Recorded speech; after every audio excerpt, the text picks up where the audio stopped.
नमस्कार दोस्तों, स्वागत है आप सभी का हमारे चैनल पौराणिक लोक पर। ओम नमः शिवाय। हर हर महादेव। भगवान भोलेनाथ आप सभी भक्तों पर सदैव ही अपनी कृपा बनाए रखे। मित्रों, देवों के देव महादेव बहुत ही भोले माने जाते हैं और इसलिए इनका एक नाम भोलेनाथ भी है। वैसे तो भगवान भोलेनाथ अपने भक्तों की क्षणिक मात्र की भक्ति से ही प्रसन्न हो जाते हैं और इसलिए उन्हें प्रसन्न करने के लिए किसी भी तरह के विशेष पूजन की आवश्यकता नहीं होती। परंतु कई भक्त शिव जी की विशेष कृपा पाने के लिए सोमवार का व्रत और पूजन करते हैं।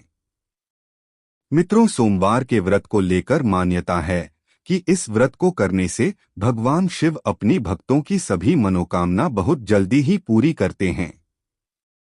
तो चलिए मित्रों, माता पार्वती और भगवान भोलेनाथ के चरण कमलों का ध्यान करते हुए सुनते हैं सोमवार व्रत की बहुत ही सुंदर कथाएं।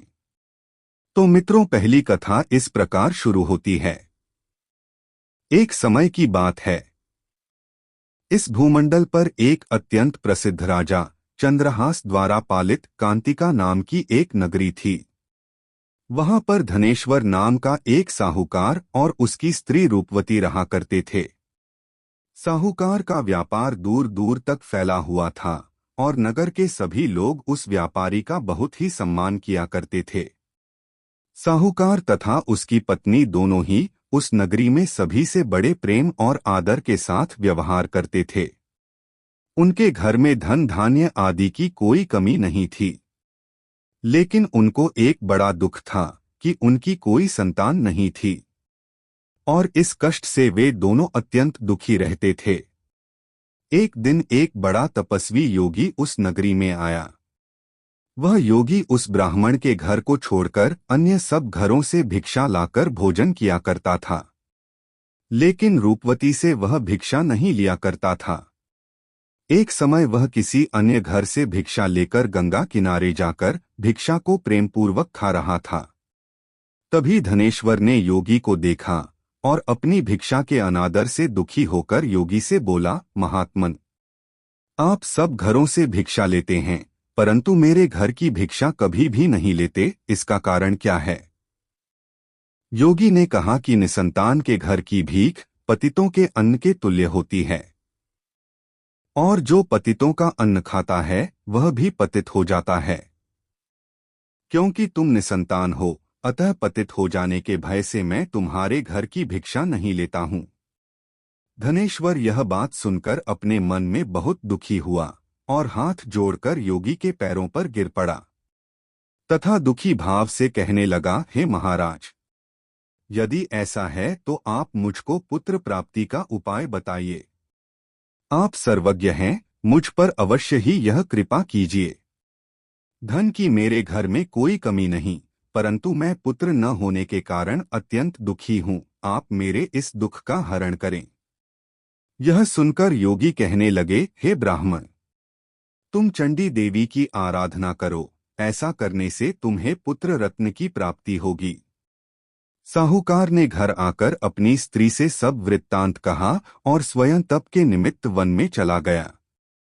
वन में जाकर उसने चंडी देवी की उपासना की और घोर उपवास किया। चंडी देवी ने 16वें दिन उसको स्वप्न में दर्शन दिया और कहा, हे धनेश्वर, मैं तेरी भक्ति भाव से अत्यंत प्रसन्न हूँ। तुझे शीघ्र ही पुत्र रत्न प्राप्त होगा, लेकिन वह 16 वर्ष की आयु में ही मृत्यु को प्राप्त हो जाएगा। परंतु यदि तुम दोनों पति पत्नी 32 पूर्णमासियों का व्रत विधिपूर्वक करोगे तो वह दीर्घायु होगा। जितनी तुम्हारी सामर्थ्य हो उतने आटे के दिए बनाकर शिवजी का पूजन करना और पूर्णमासी का व्रत रखना। प्रातः काल होने पर इस स्थान के समीप ही तुम्हें एक आम का वृक्ष दिखाई देगा। उस पर चढ़कर एक फल तोड़कर शीघ्र अपने घर चले जाना और अपनी स्त्री से सब वृत्तांत कहना।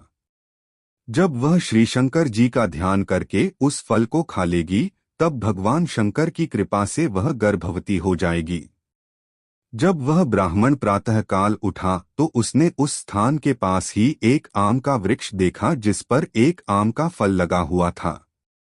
उस ब्राह्मण ने उस आम के वृक्ष पर चढ़कर उस फल को तोड़ने का प्रयत्न किया, परंतु कई बार प्रयत्न करने पर भी वह वृक्ष पर न चढ़ पाया। तब उस ब्राह्मण को बहुत चिंता हुई और वह विघ्न विनाशक श्री गणेश जी की वंदना करने लगा और बोला, हे दयानिधे, अपने भक्तों के विघ्नों का नाश करके उनके मंगल कार्य को करने वाले, दुष्टों का नाश करने वाले, रिद्धि सिद्धि को देने वाले, आप मुझ पर कृपा करके इतना बल दें कि मैं अपने मनोरथ को पूर्ण कर सकूं। इस प्रकार गणेश जी की प्रार्थना करने पर उनकी कृपा से धनेश्वर वृक्ष पर चढ़ गया और उसने एक अति सुंदर आम का फल देखा। उसने विचार किया कि जो वरदान से फल मिला था वह यह है, और कोई फल दिखाई नहीं देता। उस धनेश्वर ब्राह्मण ने जल्दी से उस फल को तोड़कर अपनी स्त्री को लाकर दिया और उसकी स्त्री ने अपने पति के कथनानुसार उस फल को खा लिया। इसके पश्चात वह गर्भवती हो गई। देवी जी की असीम कृपा से उसे एक अत्यंत सुंदर पुत्र की प्राप्ति हुई, जिसका नाम उन्होंने देवीदास रखा। माता पिता के हर्ष और शोक के साथ वह बालक शुक्ल पक्ष के चंद्रमा की भांति बढ़ने लगा। भवानी की कृपा से वह बालक बहुत ही सुंदर, सुशील और पढ़ने में बहुत ही निपुण हो गया। चंडी देवी की आज्ञानुसार उसके माता पिता ने 32 पूर्णमासी का व्रत रखना प्रारंभ कर दिया था, जिससे उसका पुत्र दीर्घायु हो जाए। 16वां वर्ष लगते ही देवीदास के माता पिता को बड़ी चिंता हो गई कि कहीं उनके पुत्र की इस वर्ष मृत्यु न हो जाए। इसलिए उन्होंने अपने मन में विचार किया कि यदि यह दुर्घटना उनके सामने हो गई तो वे कैसे सहन कर सकेंगे। उन्होंने देवीदास के मामा को बुलाया और कहा कि हमारी इच्छा है कि देवीदास 1 वर्ष तक काशी में जाकर विद्याध्ययन करे और हम उसको अकेला भी नहीं छोड़ना चाहते, इसलिए साथ में तुम चले जाओ और 1 वर्ष के पश्चात इसको वापस लौटा लाना। सब प्रबंध करके उसके माता पिता ने काशी जाने के लिए देवीदास को एक घोड़े पर बैठाकर उसके मामा को उसके साथ विदा कर दिया। धनेश्वर ने अपनी पत्नी के साथ अपने पुत्र की मंगल कामना तथा दीर्घायु के लिए भगवती दुर्गा की आराधना और पूर्णमासियों का व्रत करना आरंभ कर दिया। इस प्रकार उन्होंने 32 पूर्णमासी का व्रत पूरा किया।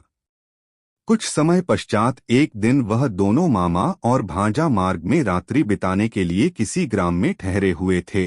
उस दिन उस गांव में एक ब्राह्मण की अत्यंत सुंदरी, सुशीला, विदुषी और गुणवती कन्या का विवाह होने वाला था। जिस धर्मशाला के अंदर वर और उसकी बारात ठहरी हुई थी, उसी धर्मशाला में देवीदास और उसके मामा भी ठहरे हुए थे। संयोगवश कन्या को तेल आदि चढ़ाकर मंडप आदि का कृत्य किया जा रहा था, लेकिन लगन के समय वर को धनुर्वात मतलब एक वायुरोग जिसमें शरीर धनुष की तरह झुककर टेढ़ा हो जाता है हो गया। इस कारण वर के पिता ने अपने कुटुंबियों से परामर्श करके निश्चय किया कि यह देवीदास मेरे पुत्र जैसा ही सुंदर है, मैं इसके साथ ही लग्न करा देता हूँ और बाद में विवाह के अन्य कार्य मेरे लड़के के साथ हो जाएंगे। ऐसा सोचकर उन्होंने देवीदास के मामा से जाकर बोला कि तुम थोड़ी देर के लिए अपने भांजे को हमें दे दो, जिससे विवाह के लग्न के सारे कृत्य सुचारू रूप से हो सके। तब उसका मामा कहने लगा कि जो कुछ भी कन्यादान के समय वर को मिले वह सब हमें दे दिया जाए, तो मेरा भांजा इस बारात का दूल्हा बन जाएगा। यह बात वर के पिता ने स्वीकार कर ली और उसने अपने भांजे को वर बनने के लिए भेज दिया और उसके साथ सब विवाह कार्य रात्रि में विधिपूर्वक संपन्न हो गया। तो पत्नी के साथ वह भोजन न कर सका और अपने मन में सोचने लगा कि न जाने यह कैसी स्त्री होगी। वह एकांत में इसी सोच में पड़ गया तथा उसकी आंखों में आंसू आ गए। तब वधू ने पूछा कि क्या बात है, आप इतने उदासीन व दुखी क्यों हो रहे हैं। तब उसने सब बातें जो वर के पिता व उसके मामा में हुई थीं उसको बतला दी। तब कन्या कहने लगी कि यह ब्रह्म विवाह के विपरीत कैसे हो सकता है। देव, ब्राह्मण और अग्नि के सामने मैंने आपको ही अपना पति बनाया है, इसलिए आप ही मेरे पति हैं। मैं आपकी ही पत्नी रहूंगी, किसी अन्य की कदापि नहीं। तब देवीदास ने कहा, ऐसा मत करिए, क्योंकि मेरी आयु बहुत कम है। मेरे पश्चात आपकी क्या गति होगी, इन बातों को अच्छी तरह विचार लो। परंतु वह दृढ़ विचार वाली स्त्री थी, बोली कि जो आपकी गति होगी वही मेरी गति होगी। हे स्वामी, आप उठिए और भोजन करिए, आप निश्चय ही भूखे होंगे। इसके बाद देवीदास और उसकी पत्नी दोनों ने भोजन किया तथा शेष रात्रि वे सोते रहे। प्रातःकाल देवीदास ने अपनी पत्नी को 3 नगों से जड़ी हुई एक अंगूठी दी, एक रुमाल दिया और बोला, हे प्रिय, इसे लो और संकेत समझकर स्थिर चित्त हो जाओ। मेरा मरण और जीवन जानने के लिए एक पुष्पवाटिका बना लो। उसमें सुगंधी वाली एक नवमल्लिका लगा लो, उसको प्रतिदिन जल से सींचा करो और आनंद के साथ खेलो कूदो तथा उत्सव मनाओ। जिस समय और जिस दिन मेरा प्राणांत होगा, ये फूल सूख जाएंगे और जब ये फिर हरे हो जाएं तो जान लेना कि मैं जीवित हूँ। यह समझाकर वह चला गया। प्रातःकाल होते ही वहां पर गाजे बाजे बजने लगे और जिस समय विवाह के कार्य समाप्त करने के लिए वर तथा सब बाराती मंडप में आए तो कन्या ने वर को भली प्रकार से देखकर अपने पिता से कहा कि यह मेरा पति नहीं है। मेरा पति वही है जिसके साथ सत्र में मेरा पाणिग्रहण हुआ था। इसके साथ मेरा विवाह नहीं हुआ है। यदि यह वही है तो बताएं कि मैंने इसको क्या दिया। मधुपर्क और कन्यादान के समय जो मैंने भूषणादि दिए थे उन्हें दिखाए तथा रात में मैंने क्या गुप्त बातें कही थीं, वह सब सुनाए। पिता ने उसके कथनानुसार वर को बुलवाया गया। कन्या की यह सब बातें सुनकर वह कहने लगा कि मैं कुछ नहीं जानता। इसके पश्चात लज्जित होकर वह वहां से चला गया और सारी बारात भी अपमानित होकर वहां से लौट गई। भगवान श्री कृष्ण बोले, हे माता। इस प्रकार देवीदास काशी विद्याध्ययन के लिए चला गया। जब कुछ समय बीत गया तो काल से प्रेरित होकर एक सर्प रात्रि के समय उसको डसने के लिए वहां पर आया। उस विषधर के प्रभाव से उसके शयन का स्थान चारों ओर से विष से विषैला हो गया, परंतु व्रत के प्रभाव से उसको काट न पाया, क्योंकि पहले ही उसकी माता ने 32 पूर्णिमा का व्रत कर रखा था। इसके बाद मध्याह्न के समय स्वयंकाल वहां पर आया और उसके शरीर से उसके प्राणों को निकालने का प्रयत्न करने लगा, जिससे वह मूर्छित होकर पृथ्वी पर गिर पड़ा। भगवान की कृपा से उसी समय पार्वती जी के साथ भगवान शंकर वहां पर आ गए। उसको मूर्छित दशा में देखकर पार्वती जी ने भगवान शंकर से प्रार्थना की कि हे प्रभु, इस बालक की माता ने पहले 32 पूर्णिमा का व्रत किया था, जिसके प्रभाव से हे भगवान आप इसको प्राण दान दें। भवानी के कहने पर भक्त वत्सल भगवान शिव ने उसको प्राण दान दे दिया। इस व्रत के प्रभाव से काल को भी पीछे हटना पड़ा और देवीदास स्वस्थ होकर बैठ गया। उधर उसकी स्त्री उसके काल की प्रतीक्षा किया करती थी। जब उसने देखा कि उस पुष्प वाटिका में पत्र पुष्प कुछ भी नहीं रहे तो उसको अत्यंत आश्चर्य हुआ, और जब वह वैसे ही हरी भी हो गई तो वह जान गई कि वह जीवित हो गए हैं। यह देखकर वह बहुत प्रसन्न मन से अपने पिता के कहने लगी कि पिताजी, मेरे पति जीवित हैं, आप उनको ढूंढना शुरू करें। जब 16वां वर्ष व्यतीत हो गया तो देवीदास भी अपने मामा के साथ काशी से चल दिया। इधर उसके ससुर उसे ढूंढने के लिए अपने घर से जाने वाले ही थे कि वह दोनों मामा भांजा वहां पर आ गए। देवीदास को आता देखकर उसका ससुर बड़ी प्रसन्नता के साथ अपने घर में ले आया। उस समय नगर के निवासी भी वहां इकट्ठे हो गए और सबने निश्चय किया कि अवश्य ही इसी बालक के साथ इस कन्या का विवाह हुआ था। उस बालक को जब कन्या ने देखा तो पहचान लिया और कहा कि यह तो वही है जो संकेत करके गया था। तदुपरांत सभी कहने लगे कि भला हुआ जो यह आ गया, और सब नगरवासियों ने आनंद मनाया। देवीदास इसके बाद अपनी पत्नी और मामा को लेकर वहां से अपने माता पिता के पास आने को चल दिया। उसके ससुर ने भी उसे बहुत सारा धन और दहेज दिया। इधर साहूकार और उसकी पत्नी भूखे प्यासे रहकर बेटे की प्रतीक्षा कर रहे थे उन्होंने प्रण कर रखा था कि यदि उन्हें अपने बेटे की मृत्यु का समाचार मिला तो वह भी प्राण त्याग देंगे। उसी रात को भगवान शिव ने साहूकार के स्वप्न में आकर कहा कि साहूकार, मैंने तेरी भक्ति और सच्ची श्रद्धा से प्रसन्न होकर तेरे पुत्र को लंबी आयु प्रदान की है, इसलिए अब तू निश्चिंत हो जा।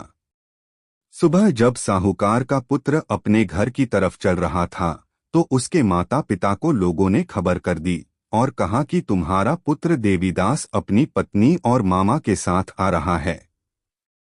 ऐसा समाचार सुनकर पहले तो उन्हें विश्वास नहीं हुआ, लेकिन जब देवीदास आया और उसने अपने माता पिता के पैर छुए तो देवीदास के माता पिता ने उनका स्वागत किया, आरती उतारी और दोनों को अपने सीने से लगा लिया। दोनों के आने की खुशी में धनेश्वर ने बहुत सारा धन, दान, दक्षिणा आदि ब्राह्मणों को दी। इसी प्रकार जो कोई भक्त भगवान भोलेनाथ को सच्चे मन से पूजा अर्चना करता है और सोमवार व्रत करता है तो भगवान भोलेनाथ की कृपा से उसके सभी दुख दूर होते हैं और सभी मनोकामनाएं पूर्ण होती हैं और उसका सदा ही कल्याण होता है। तो बोलिए मित्रों, हर हर महादेव, जय शिव शंभू, जय भोलेनाथ। अब चलिए सुनते हैं दूसरी कथा। बहुत समय पहले की बात है, एक नगर में एक निर्धन ब्राह्मण अपनी पत्नी के साथ रहता था। उस ब्राह्मण के घर की आर्थिक स्थिति बहुत दयनीय थी। उसके घर में ना तो भोजन के लिए पर्याप्त अन्न था और ना ही कोई साधन जिससे जीवन आसानी से चल सके। लेकिन ब्राह्मण बड़ा ही धर्मपरायण व्यक्ति था और भगवान शिव का परम भक्त था। ब्राह्मण हर सोमवार को व्रत रखता और सच्चे मन से शिव जी की पूजा अर्चना किया करता था। उसका विश्वास था कि भगवान शिव उसकी भक्ति से प्रसन्न होकर एक दिन उसकी सभी परेशानियों का अंत करेंगे। हालांकि ब्राह्मण की पत्नी उसकी इस पूजा और व्रत से संतुष्ट नहीं रहती थी। वह अक्सर कहती, सिर्फ पूजा पाठ करने से पेट नहीं भरता, हमें अन्य कम करने चाहिए जिससे हम अधिक धन कमाना सके। लेकिन ब्राह्मण हर बार उसे शांत करते हुए कहता, धन और साधन से अधिक महत्वपूर्ण है शिव जी की कृपा। शिव जी की आराधना से हमारी सभी समस्याएं अवश्य समाप्त होंगी, बस थोड़ा धैर्य रखो। ऐसा कहकर ब्राह्मण अपने पूजा पाठ में लग गया। इसी प्रकार से एक दिन ब्राह्मण रोज की तरह भोजन पकाने और बाजार में बेचने के लिए जंगल में लकड़ियां काटने गया। जब ब्राह्मण लकड़ी काट रहा था तो उसे जंगल में एक बूढ़ा साधु मिला जो बहुत ही तेजस्वी और दिव्य प्रतीत हो रहा था। साधु ने ब्राह्मण को देखकर कहा, वत्स, तुम्हारे चेहरे पर चिंता की रेखाएं क्यों हैं? क्या बात है? ब्राह्मण ने दुखी होते हुए अपनी गरीबी और अपने जीवन की कठिनाइयों का वर्णन किया। साधु ने मुस्कुराते हुए कहा, तुम्हारी समस्याओं का समाधान तुम्हारे विश्वास में ही छिपा है। तुम भगवान शिव की आराधना करो और सच्चे मन से शिवजी के सोमवार व्रत का पालन करो। शिवजी अत्यंत कृपालु हैं। यदि तुम्हारी भक्ति सच्ची है तो वे अवश्य ही तुम्हारी मदद करेंगे। साधु की बातें सुनकर ब्राह्मण का विश्वास और दृढ़ हो गया। वह घर लौटकर अपनी पत्नी को साधु की बातों के बारे में बताता है और दोनों ब्राह्मण ब्रह्माणी ने निश्चय किया कि वे पूरी श्रद्धा और विश्वास के साथ प्रत्येक सोमवार का व्रत करेंगे। हर सोमवार को ब्राह्मण और उसकी पत्नी उपवास रखते, शिवजी का अभिषेक करते और पूरी निष्ठा से उनकी पूजा अर्चना किया करते थे। कुछ ही समय में उनके जीवन में परिवर्तन आने लगा। अब तो ब्राह्मण को लकड़ी बेचने पर पहले से अधिक धन मिलने लगा। एक दिन जब वह अपने घर के आंगन में बैठा पूजा कर रहा था तो अचानक उसे ऐसा प्रतीत हुआ कि जमीन में कुछ दबा हुआ है। जब उसने खोदकर देखा तो वहां एक घड़ा सोना और गहनों से लबालब भर हुआ था। यह देखकर ब्राह्मण और उसकी पत्नी की खुशी का ठिकाना न रहा। अब तो उनकी गरीबी समाप्त हो गई। उनकी भक्ति और श्रद्धा ने उन्हें भगवान शिव की कृपा का पात्र बना दिया था। ब्राह्मण ने सारा श्रेय भगवान शिव को दिया और कहा, यह सब शिव जी की कृपा है। अगर हम सच्चे मन से उनकी आराधना करें तो वह हर कष्ट हर लेते हैं। मित्रों, यह कथा हमें सिखाती है कि सच्चे मन, श्रद्धा और धैर्य के साथ भगवान शिव की पूजा करने से जीवन की सभी कठिनाइयां समाप्त हो सकती हैं। शिव जी अपने भक्तों की सच्ची पुकार अवश्य सुनते हैं और उन्हें सुख समृद्धि का वरदान देते हैं। शिवजी में सोमवार व्रत का महत्व इसी में निहित है कि यह व्यक्ति को न केवल आंतरिक बल देता है बल्कि उसके जीवन में सकारात्मक परिवर्तन भी लाता है। कथा समाप्त हुई। बोलिए मित्रों, हर हर महादेव।